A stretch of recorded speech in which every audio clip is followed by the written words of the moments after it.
Apocalypse Nerds, suppose they were like A-list actors who were interested because Keanu it was Reeves. serialized. It was a miniseries, and they were Right. like everybody was like intrigued. This would be a great comedy vehicle for Will Ferrell. I'm sure there's an actor out there or an actress that will see through all of this Right. and say, you know what, it's all right to be dark. I mean, come on, Ghost World was a little dark, The right? protagonist, they shot a baby with a gun. Oh, that's true. I forgot about that. Oh well.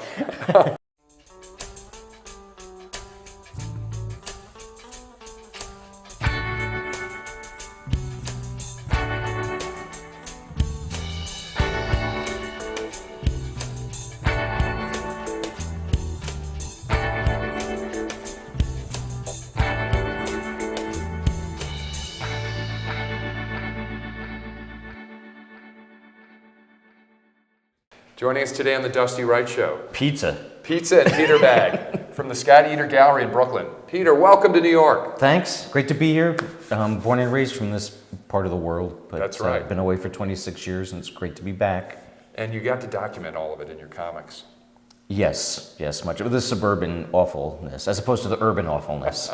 Never quite documented that. Will that happen at some point? It never occurred to me to try to somehow document or fictionalize my experience of actually living in New York City when I did. It would have to be a historical piece because that would have been the late 70s, early 80s, and that was a rich period. I Yes, got here it in was. '81. When were you here? I moved here in 77. Oh, so you really had the whole punk rock The thing. punk rock thing and the blackout thing. Right.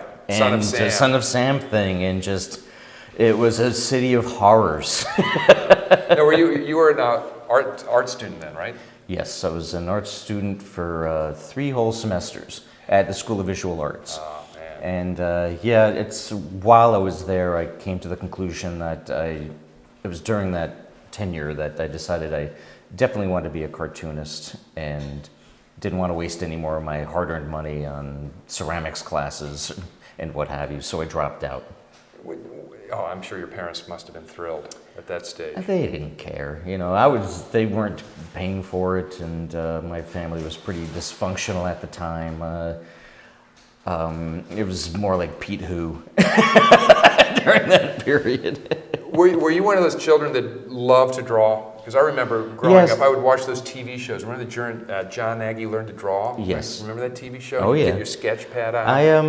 And I wish that I drew a lot more compulsively than I did, because a lot of cartoonists I'd met who were way ahead of me, like as well or not as well as I drew when I was, say, 22, I'd meet other artists who drew so much better. They were so much farther ahead of me in terms of skills. And it always was because they drew compulsively as Right. a youth.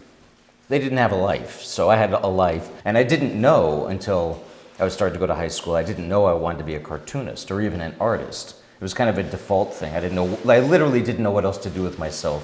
Right. I knew I wanted to get out of my hometown, so left my hometown of Peekskill and Wow, came Peekskill. to, yes. I've been through there. Right. Now actually they've been trying for years to make Peekskill a artist community, Right. giving artists subsidized loft space. And I think it's finally starting to stick from what I hear. What was it like in New York for you back in those days, the punk rock days? Well, of course, when I moved to New York in early '77, I didn't know it was going to be the punk rock days. I'd heard of the Ramones and 1 or 2 other punk bands, but none of them were big. And nobody, again, at the time I moved to New York City, nobody heard of the Sex Pistols. It all exploded. It seems like it exploded that summer. Right. And even still, it didn't explode in terms of popularity, more like notoriety. It was still a very small scene. Yes, it was, but everybody was talking about it because it was something worth talking about. It was radical and controversial and very in your face, as it was intended to be. So yeah, it actually was a very exciting time, and I loved that whole punk attitude. It was, besides being all about fun, it also was a complete reaction against what previously was the counterculture, which was the hippie culture. Right. And it was a very short time before that, the late 60s, when they were radical and they were ostracized and they felt depressed and misunderstood, and they were to some degree. But in a very short amount of time, by the mid 70s, that was mainstream culture. Everybody had macrame plant holders in their house, and everybody was wearing bell bottoms and had awful long hair and were listening to hippie music. Basically, hippie music completely dominated the charts. Progressive. Just James Taylor, in 1968. Southern my Cal. parents would say that's hippie music. They just look at the picture of him, and there you go. What further proof do you need? Exactly. By then, that was what you heard in the malls. So yes, by the time I moved to New York, there still were, like if you go to Lower East Side in 1977, if you went to St. Mark's Place, that always was sort of a counterculture mecca, but all the stores were owned by hippies, and they were making stuff out of leather, and their clothes are all frilly, and their clothes were designed for the girls that would do that weird seaweed dance to the Grateful Dead, Whirling dervishes, man. Yeah, slow motion dervish. Right. And they hated all these punk rockers. They didn't understand it. They did. It's like, to them, it was like we had to fight so hard so that songs could be longer than 3 minutes. And now you guys want songs to be under 3 minutes? And here we are with our health food store, and you are making a point of eating Twinkies,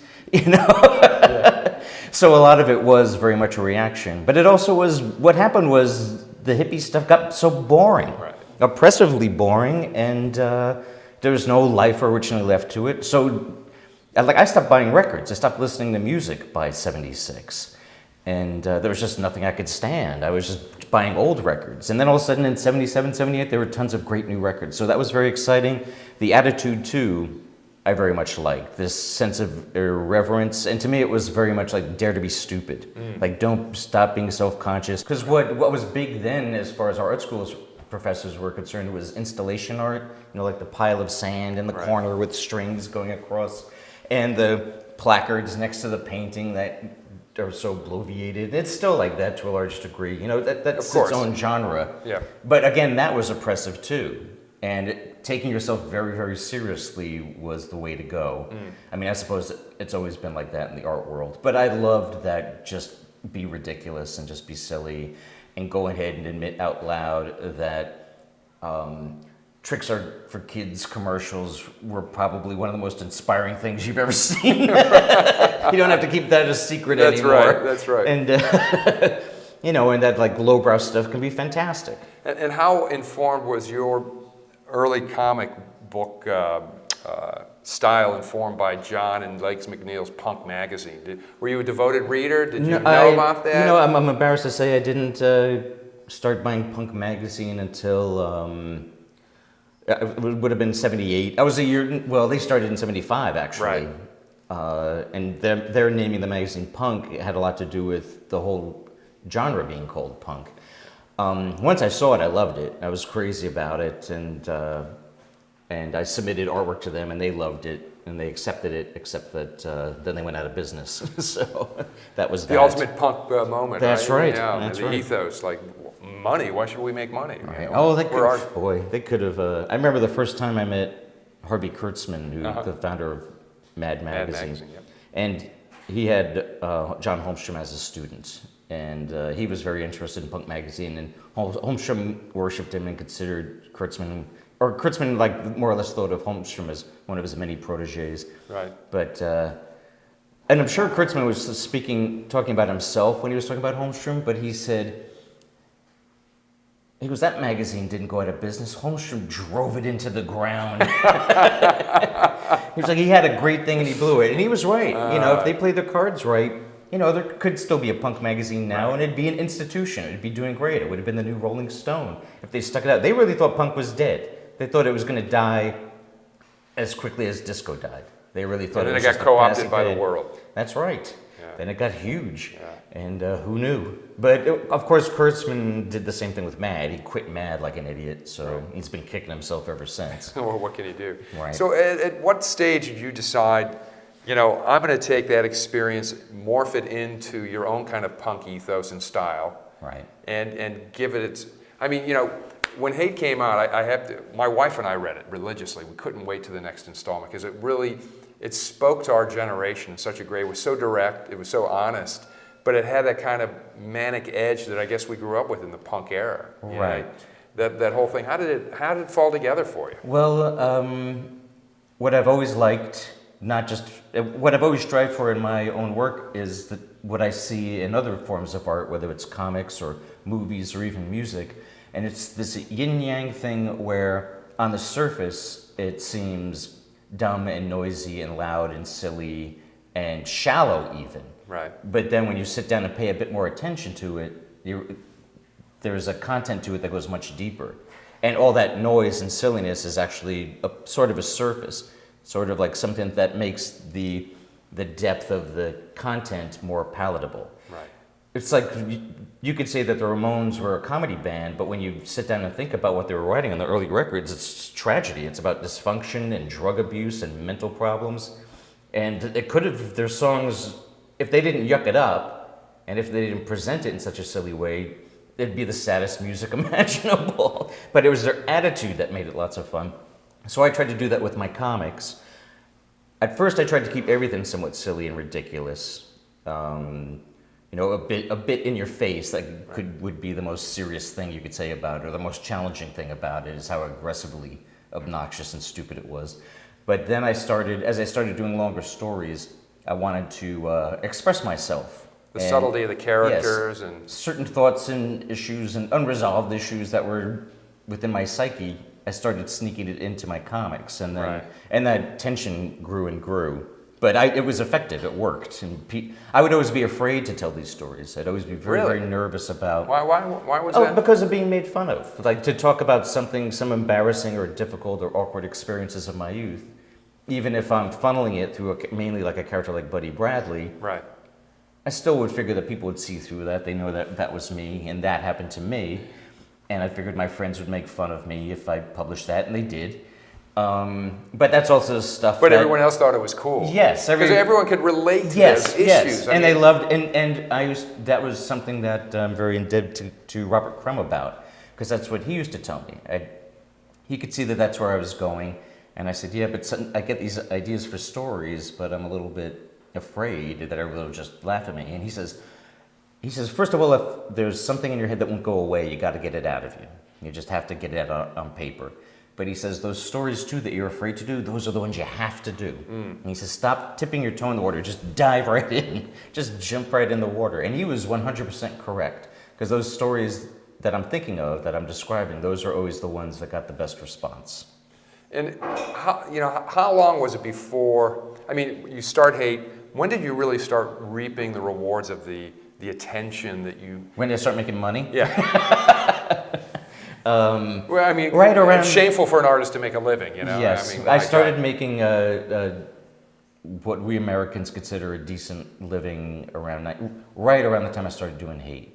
Things were, all through the 80s, it was a real struggle. Right. Thankfully, my wife made a lot more than me. It was towards the end, and I would thought about quitting every single day. It was right towards the end of the 80s. It started seeming like, okay, this... You had already moved to... Yeah, we were in Seattle. We moved. My wife and I are both native New Yorkers. Moved to Seattle in 1984. Right. And yes, it was like right around that time, 89, that things seemed like they were starting to come together. Then I started the series Hate in 1990, and it was a big success. It's the only bona fide success of my life. It's the one thing I've done that was just an unqualified Come on, Apocalypse success. Nerd? I love Apocalypse Oh, Nerd. boy. No, that wasn't well received? I'm surprised by that. People who read it some people loved it, and some people were somewhat appalled by it, because it had It was dark. Took some grim turns. It was dark. But just not enough people read it was the problem. Right. Who knows what that was all about. I often wonder, because you look at I've been a musician for years, struggling musician. There's so much content out there. Right. That, how do, even with your background and your fan base, right. You're competing against new authors, new illustrators. There's more cartoonists than ever, and people are instinctively drawn to artists who are closer to their own age. So yeah, this is the first time I think I've spent a lot of time in Brooklyn since Brooklyn has become the mecca for alternative cartoonists. Right. And there are so many. I did a signing last night at this great comic shop in Williamsburg, right? Right. Desert Island Comics. all these young cartoonists, they all say they live within 5 blocks. The place was Wow. crammed with all these young, to me, young is like under 40. Yeah. But I just couldn't believe how many there were, and I was thinking of others. So I started encouraging them, partly seriously, I started encouraging all these young cartoonists to start killing each other and to Cannibalize weed them. out the herd. Yeah. Yeah. Because there's just too many of That's them. how the music There's scene not is. enough work. Yeah. I mean, how do you sell your work when it's devalued by so much of it? Right. Now, how have you responded to the digital world with your work? Because your work is so old school. Go to the comic book Right. store. You wait for it. And You know. that's- yes, I'd that's go the- to St. Mark's Comic, going, okay, man, is it out? Where is it? You And know? so what I very much miss more than anything else is the format of the comic book, the traditional floppy little magazine. I love that, and that's how I like to see my work appear. But for all kinds of reasons, that format is pretty much dead. Now everything comes out in book form. Right. And that's good because we're selling a lot more in bookstores. You don't have to go to the comic specialty shops, but I think I our really miss that. Youth culture is missing that whole experience. You know, the boutique Right. culture, the record The stores. experience of waiting. Yeah, the experience of it, well, something being instant sold out. gratification. Exactly. Supply and demand, right? That's right. I mean, I think there was something really cool because you would meet people like yourself, you know, who are into the same things, counterculture, whatever it may be, the same styles of music. You'd hang out at these places, you know. Right. You would meet people who'd go, yeah, that was a great story. I can't wait to see the new one. What are you reading? What other books are you Right. reading? It was a home away from home. Yeah. My favorite places were always, and this was particularly true in the 80s, where it was really hard for comic books like mine, alternative comics, to be sold in most comic shops. They just wanted superheroes. Right. Meanwhile, like I knew the guys that started Sub Pop Records, Sure. and in Seattle there were a million other small labels, and in New York there was Matador, and they had the hardest time getting, mall record stores to carry their stuff. Right. So what I really loved, and this was a real phenomenon of the 80s, was there was these alternative everything shops that sold all the alternative comics. Like it'd be like half alternative comics and half, or usually more than half, of all the alternative music. That's right, all the great And also the 45s and books. vinyl. There's all these weird crate books that came out by small publishers that you can only find at these shops. Yeah. In Seattle, we had a great place called Fallout, and it's just that's where all the like minds got together, and it was like people who read my comic didn't read mainstream comics at all. They read my comic and they read Love and Rockets and they read other alternative comics, and that was it. They didn't read. They never would step foot in a regular mainstream record store. And the same with the music too. It's like Here we are. they would buy these these alternative rock records and never set foot in a mall record store because there was nothing there that they wanted. It's such a shame that that's gone by the wayside, but maybe what we need to do, coffee shops with all this stuff. That isn't new. That's exactly what's happening. Is it? For a lot, at least in Seattle. and Damn, I Portland. thought I had a good idea going, Yes. Peter. You and I could have You know gone what? into It's a great idea. You're just really late. You can't patent it. man. But yeah, that's a lot of places that sell alternative material, especially now that people get so much of their entertainment on the internet. And a lot of comics that come out, newer comics, originally came out as web comics, and they'll Right. collect it into a book just to have it. But a lot of these places will say, if we didn't have an espresso machine, we couldn't afford to keep this place open. There you So go. it's that mix. So how about animating and looking at the digital world and what you've done? Well, I've done a few things. I've had various animation projects going from like small little experimental things to, and I'm not an animator, I'm always working with somebody else, Sure. as well as like development deals with MTV and HBO and a lot of them, especially the bigger ones, the TV deals obviously have never come to fruition. They usually barely make the script stage, even though I've been down that road so many times. I'm surprised by that. I would think that your material would lend itself to a Right. live action thing, just taking these characters and wouldn't that be fun to cast? Casting sure. Buddy Bradley. And I did go through that with MTV, but it was like at an early stage, so Oh. we weren't really using real Maybe actors. Funny or Die. Maybe you have to go to the web world. Find Yes. a real subversive web. I made one with a comedian friend of mine named Dana Gould. We had an opportunity during the dot-com boom to have our own little web cartoon show. Nice. And it was called Murray Wilson, Rock and Roll Dad. It was all about Brian Wilson's father. We actually made a cartoon show about Brian Wilson's psychotic dad. I know, it came out great. It came out I couldn't believe it. I thought Yes, I really thought that maybe, oddly enough, my work would never jive with animation. But that Oh, came I out see. fantastic. Came out great. But they only made 4, and then the people making it was on a website called icebox.com. Icebox. And they had a whole bunch of cartoons. It might even still be up if you type in Do you have it on your Icebox. site? Do you have any of that video I'm on sure your- there's a link to it on my site. All right. you It's know. peterbagge.com. Yes, BAGGE.com. and you'll see an area called Other Media, and there should be a link Nice. there. Or you just Google Murray Wilson Rock and Roll Dad, and somewhere. everywhere. Yeah, because people. Yeah. I see that's one of the problems. It's hard to make money unless you're going in, and I've had these conversations with a sponsor that's underwriting the entire project, some forward-thinking individual or Right. corporation. So moving forward now, I mean, where do you see yourself? You've got this great body of work. You've had the recognition. How do you take it and take what you have and develop it to the next stage? Have you been thinking about your world conquests? Well, the only next stage I could think of is a TV show, and I just relentlessly fail at that. I just Maybe it's the right I partner. just- Maybe whoever sees us, maybe it's Yeah, finding the that's right right. partner. This show has afforded me the opportunity to meet my cultural heroes, you know, and I certainly put hate way up at the top. Well, thanks. Yep.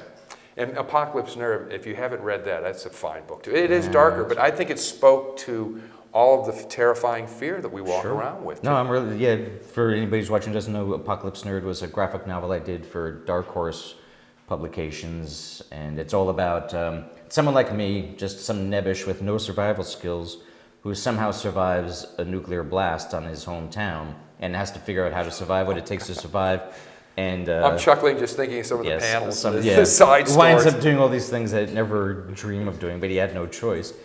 And also since then I had a more recently, last year I had a graphic novel come out called Other Lives, and that was by DC Vertigo.